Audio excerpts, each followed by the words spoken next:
Cher gynécologue, même si ma première expérience n'était pas dramatique, plutôt une simple formalité, j'aurais aimé y trouver de l'intérêt, une raison de m'intéresser à mon corps et à mon cycle.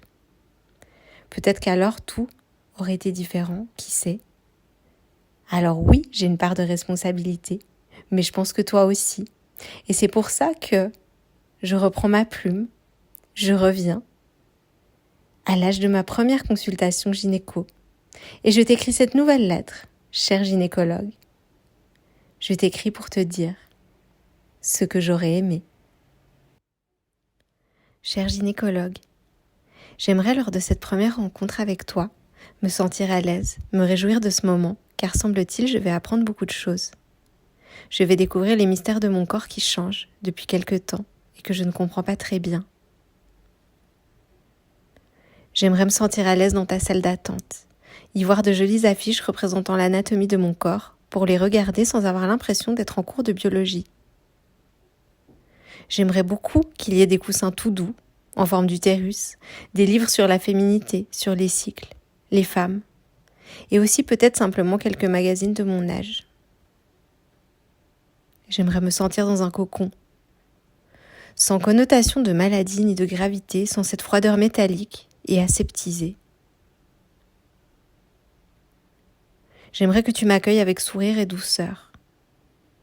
Que ce drôle de fauteuil et tes instruments soient cachés derrière un paravent ou dans une autre pièce toute petite, afin que je n'ouvre pas mon intimité devant un espace immense, lumineux et vide tout autour de toi.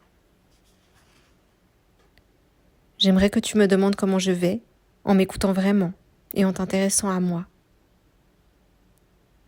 J'aimerais que tu me demandes ce que je sais de mon corps qui change et du cycle. J'aimerais que tu m'expliques que le cycle ne se met pas en place tout de suite, que cela prend en moyenne 5 ou 6 ans. Que si ce n'est pas toujours pareil, c'est normal, et que bien des solutions existent pour le rendre plus doux à vivre. Que tu m'expliques que ces bouleversements, que ces changements sont normaux, qu'ils vont passer. Que tu m'expliques que toutes les autres filles, jeunes filles, que toutes les femmes sont passées par là. J'aimerais que tu m'expliques l'impact de la nourriture, du stress, des relations sexuelles, de l'amour que je me porte, de la transmission de femme à femme et de l'importance d'écouter ce que mon ventre me murmure au fil du temps. J'aimerais que tu me dises que la pilule est un contraceptif et qu'on ne l'utilise que pour éviter une grossesse. J'aimerais que tu me dises que je suis trop jeune pour cette décision, qu'elle impacte mon corps et ne permet pas à mon cycle de s'installer confortablement pendant les 6 années dont il a besoin pour fonctionner correctement. J'aimerais que tu me dises que si je prends la pilule si jeune, cette mise en place se fera plus tard, que ce sera peut-être douloureux et régulier, et que peut-être même à 30 ans, j'aurai à nouveau des boutons et que ce n'est pas la bonne solution.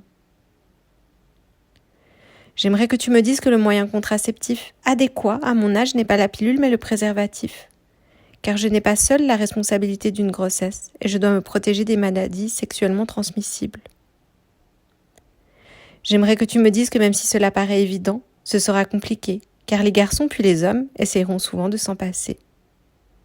Je devrais m'affirmer et m'aimer beaucoup pour résister à cette pression subie par beaucoup de jeunes filles et de femmes.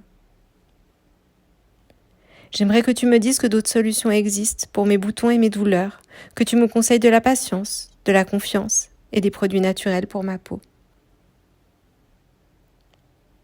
J'aimerais que mon premier examen se passe avec douceur, que tu me décrives ce fauteuil aux étriers et ces mystérieuses machines que je vais découvrir.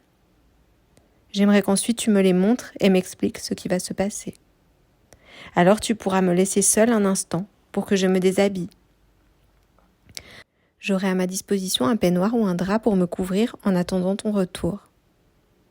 J'aimerais que tu me demandes comment je vais, que tu m'expliques comment respirer tranquillement, comment m'apaiser. J'aimerais que tu me dises de te dire si je veux que tu arrêtes, si je me sens inconfortable ou si j'ai mal. Pendant que tu m'examines, tu demanderais régulièrement de respirer, d'être là. Tu me dirais que c'est normal d'être gêné, d'avoir des sensations bizarres et inconnues. Tu m'expliquerais ces sensations, quelle partie de moi tu touches, à quoi elles servent. Encore une fois, tu me demanderais comment je vais et si j'ai des questions. À la fin, j'aurai de jolies serviettes pour m'essuyer. Puis, comme je suis encore toute jeune, je veux bien un petit cadeau, comme le fait mon dentiste. Pourquoi pas un petit bijou de pacotille? Ou alors, une jolie cup menstruelle. Ou encore, une culotte, une serviette, avec un joli tissu. J'aimerais que tu me parles des tampons et des serviettes et de tous les toxiques qu'ils contiennent. Que tu me dises que les tampons peuvent provoquer le syndrome du choc toxique, afin que plus tard je sache l'éviter. Que tu me dises que certaines études montrent qu'il y a un lien entre la dioxine contenue dans les tampons de couleur que j'utilise et le cancer, l'endométriose ou autres maladies gynécologiques. J'aimerais que tu me conseilles des livres, car j'adore lire et tout comprendre. J'aimerais que tu me dises que tu as été heureux de me rencontrer et que je suis la bienvenue ici et au téléphone, si j'en ai besoin. Même si ma première expérience n'était pas dramatique, plutôt une simple formalité, j'aurais aimé y trouver de l'intérêt, une raison de m'intéresser à mon corps et à mon cycle.